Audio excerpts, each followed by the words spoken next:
Hey everyone, my name is Wes, and welcome back to Terror Talk, where I discuss creepy clips online. Just to set up clear expectations, this is a commentary channel on scary stories and weird stuff. So, if commentaries are a thing, you're in the right place. The original horror music at the end of my videos was composed by me. Now, let's get into it and have some fun.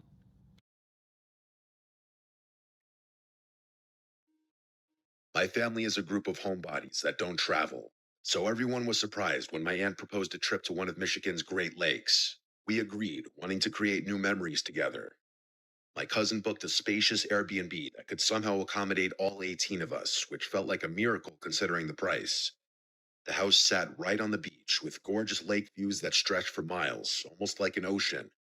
Most of us claimed rooms in the main house, but because of our large group, some of us were placed in a second building directly behind it, a two-story garage with bedrooms upstairs. My three cousins and I were assigned to sleep there.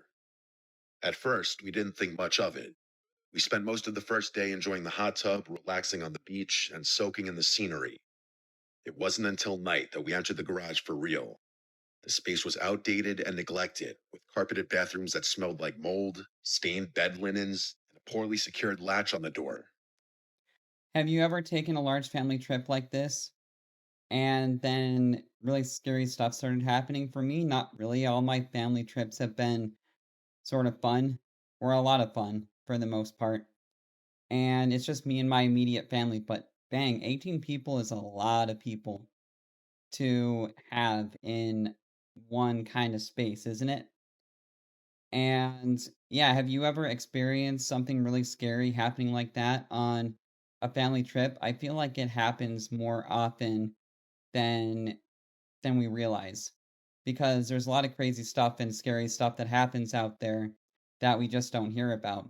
But it is kind of ironic that this story is on this channel and like these people don't go to family trips very often, and the one very rare time it does, a bunch of scary stuff starts happening. That's just kind of ironic in my opinion. But I'm going to share all of my the rest of my commentary on the story at the very end of the video because I don't want to keep interrupting.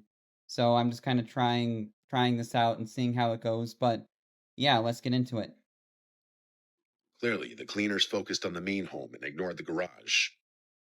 My cousins were grossed out and refused to sleep on the beds unless we washed the sheets, so I suggested we do laundry. The machines were small, so we could only do one set of bed sheets at a time, and it was obvious we'd be up late. We passed time upstairs, waiting for the first load. My cousin Maria complained about how we got stuck with the worst place, and as she spoke, I started to feel uneasy, like something bad was coming. I've had this feeling before, a rare kind of intuition that usually ends in a nightmare or something worse. I told my cousins to stay alert, and they listened, especially since we'd all experienced a break in before when we lived in Detroit. Around midnight, the bell rang from the first floor, signaling the wash was done. I went downstairs alone, swapped the load into the dryer, and brought up the clean smelling sheets. When my cousins saw how clean they were, they wanted their bedding washed too, so I kept going up and down between cycles doing everyone's sheets. At around 2:37 a.m., we were finally done. We made the beds and were too tired to stay up any longer. My cousin Nikki insisted we leave the light on, and while they all fell asleep quickly, I stayed up doing some schoolwork on my phone. I'm a light sleeper, something that stuck with me since the break-in, and I remained hyper aware of my surroundings even while half asleep. Then, around 3 a.m., a loud bang hit the garage door, like someone had thrown their body against it. I sat up, startled, but my cousins didn't move. I tried telling myself it was just wind, though the noise was too heavy for that. Still, I stayed quiet and tried to sleep. But then it happened again. Same deafening crash, this time shaking the garage door. The building trembled from the impact. I was fully awake now, watching the lamp-lit room as my cousins continued to sleep. No animal or gust of wind could cause that. 20 minutes later, the third boom hit. The garage shook again, and finally, two of my cousins bolted upright. I asked if they heard that, already knowing the answer. Nikki asked what that was, and I said, I don't know, but this is the third time I'm hearing it. We all agreed no wind could cause that sound. Nikki suggested texting her mom, my aunt, so we did. It was 4:11 a.m. when she responded, realizing something serious must be going on. She woke my uncle, who ran outside to check the property. We stayed upstairs, too afraid to move, until we heard knocking. It was my uncle at the door. When we opened it, we saw him standing there with my dad and a few of our older male cousins. That's when I knew it was serious. There was no wind, no one playing around. My uncle told us to grab our things that were going to the main house. Then he said there was someone on the property, and that's what made my heart sink. I threw everything into my suitcase, and we all rushed out of the garage. Once inside the main house, most of the family woke up from the noise and commotion. We sat in the living room, trying to piece it all together. I told them about the first two loud crashes, and my cousins confirmed the third. My aunt explained that when my uncle went out to investigate, she followed him. He shouted "hey" at someone standing behind the garage. The door to the main house slammed behind her right then, and there was no wind to explain it.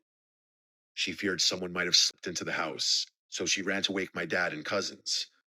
After searching, no one else was found inside. Then my uncle described what he saw. A man stood behind the garage, not hiding or moving, but staring like he wanted to be seen. When my uncle called out, the man didn't flinch. He simply walked away and vanished, not into the darkness, but into thin air. The leaves on the ground didn't crunch, and there were no footsteps left behind.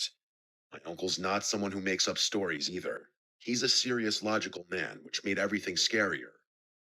My brothers added that they found two jester cards, one in the main house and one in the garage. The one in the garage was twisted and demonic looking.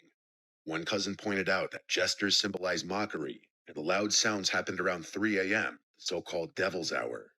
It was as if we were being taunted. My uncle had even checked for footprints, but saw only his and my cousin's, not the man's. Another cousin drove down the road during the incident to try and spot someone fleeing, but found no one. That day, no one returned to the garage. We squeezed into the main house, on floors, couches, anywhere there was room. My mom gave up her bed so we could sleep more comfortably. On the second night, she slept on a couch by the large windows and woke around 4 a.m. to footsteps on the porch. She didn't dare open her eyes. She was afraid of seeing someone looking in. Then she heard someone trying the basement door. It had a weak lock, and my brothers and male cousins were sleeping down there. The door rattled as someone tried to break in. My mom rushed to the basement, but by the time she reached the beachside entrance, no one was there, and all the boys were still fast asleep. That was our last night. Though we planned to stay until Tuesday, we left Monday instead. On the way home, we couldn't stop talking about what had happened. When my mom found out I had been going downstairs alone during laundry, she theorized that someone might have been watching me and thought I was alone in the garage. The time between my last trip downstairs and us going to sleep lined up way too well with the banging sounds. Theories started to form. Some of us thought it was a neighbor trying to scare us off. Others believed there was something paranormal, especially because of the jester cards. My aunt pointed out that a normal person would have run when my uncle spotted them, but this man didn't run. He just watched and disappeared. We contacted the Airbnb host, who claimed she'd review the footage from the camera above the garage door, but we never heard back. It made us wonder, did she know the man? Was he a neighbor? When we first arrived, my sister and cousin had walked to the beach and passed a woman next door. She watched them coldly, without friendliness or a greeting, just an unfriendly gaze. The house was in the middle of nowhere, and we understood how constant Airbnb guests might annoy locals. We were respectful. We didn't deserve what happened. This was our first family trip, hopefully not our last, even after everything we went through. Yeah, pretty crazy, right? And I think the craziest part of this story is how the man just seemingly vanished and disappeared. Do you believe in the paranormal? Because I definitely believe in paranormal stuff, a lot of paranormal stuff actually. And maybe the man was somehow, I believe that spirits can transform themselves into human type figures. Like I definitely believe that that could be possible. And maybe that's what was happening here. Maybe this place was somehow haunted and a spirit of some kind was transforming itself into a human for just a period of time. Because I don't know if that is an actual thing, but I definitely believe that it could be. And have you ever had anything bizarre like this happen to you? Because for the person to just vanish and like not even hear crunching of leaves, that's pretty strange, right? And I feel like this kind of thing happens a lot more often than we think. Like you try to go on a nice family vacation somewhere, and then a lot of spooky things start happening. But maybe this was actually a real person. Maybe it was. And how they got away from just like, not even making a sound or anything like that, like it's pretty strange. So more than likely it was an actual person. Like I'm not saying for sure it was something paranormal or demonic or anything like that, but how they got away without even a trace of being noticed is very strange. And it's kind of cool how this happened around the Great Lakes because something like the Great Lakes, being something supposed to be peaceful and relaxing, that just goes to show you that this kind of stuff can happen absolutely anywhere in the country and anywhere in the world. So yeah, I mean, nothing like this has ever really happened to me. I mean, I do have a ghost story, but I've shared it in another video. But I don't want this commentary to be like super long, so maybe I'll share it in another kind of video, similar to paranormal related things.